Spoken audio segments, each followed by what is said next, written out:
poetry until it's written. I'm not going to sing, I'm just going to read. But Mr. Senior, I'm in his junior year creative writing class, and he had us do portfolios for what? The final?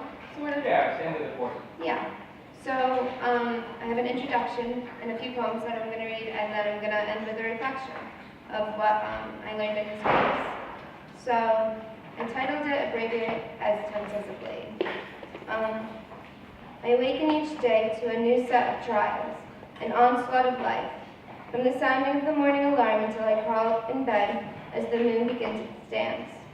Every moment I breathe, I am faced with the tasks of an often cruel reality that never seems to know just when to call it quits.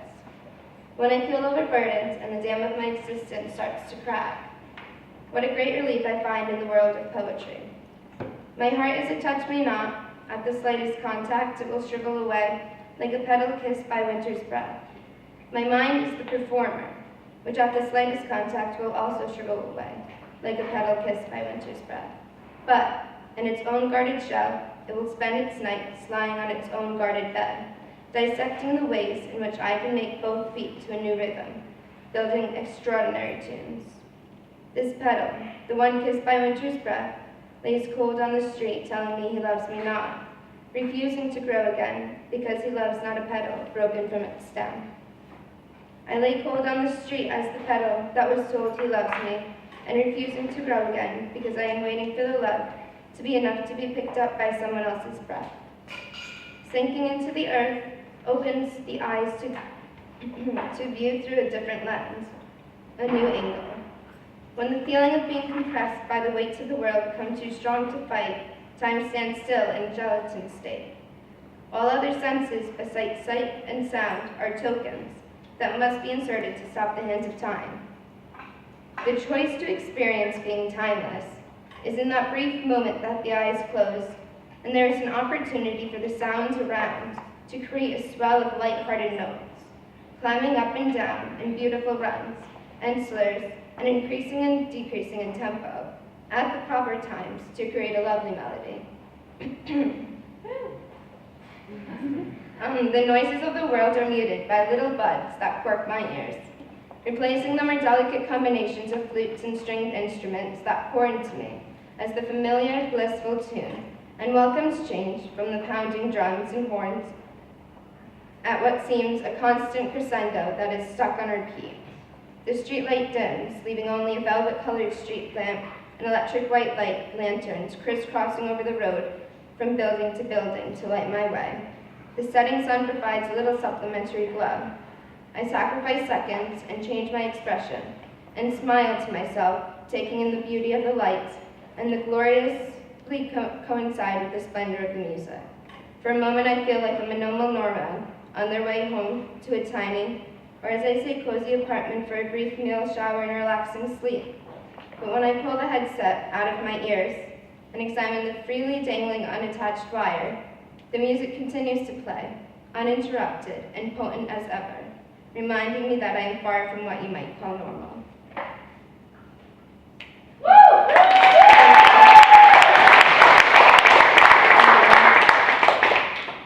So I'm just going to read like two from the portfolio, and one of them is called Wishful Blinking.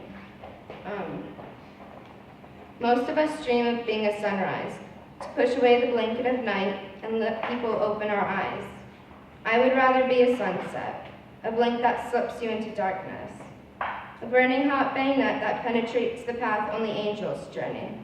Angels disperse colors of exquisite prestige, as delicate as the lips of a cherubim, lips so desirable as they whisper goodbye.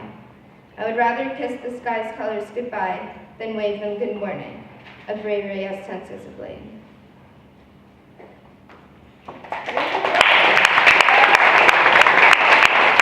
have a bit of an obsession with stars. A few of you might know that. But I titled this one, Little Holes in the Sky That Darkness Forgot. The stars and I have signed a mutual agreement. I never pester them to show more, and they never ask me to know. I write to the stars because they listen without questioning. They do not hurt when I tell them that I'm scared, and there is nothing they can do about it. They do not fall when I talk of love. They do not weep at my words or cry in disgust. They do not falter in their bonds. They twinkle, they hide like I did. I cannot name the constellations if I could try. They do not ask me for my name. We rely on each other's existence. We are far, we are alone, we are the same. I write to the stars because they are unchanging. They do not complain that I am not. I write to the stars because they are distant, little holes in the sky that darkness forgot. An escape for the words that don't settle for the ground, an escape that keeps my world spinning around, and a guide when I begin gravitating south. And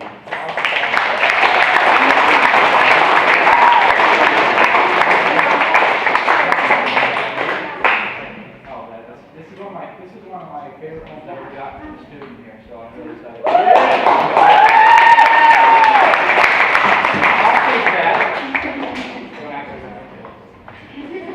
And this is my reflection. My heart is a bookmark. It is the dog-eared corner of a tattered page. It is the X on the map. It is a constant reminder that this is where I am and that I am here. It is the Houdini of disappearing acts when the audience gets too large or too close.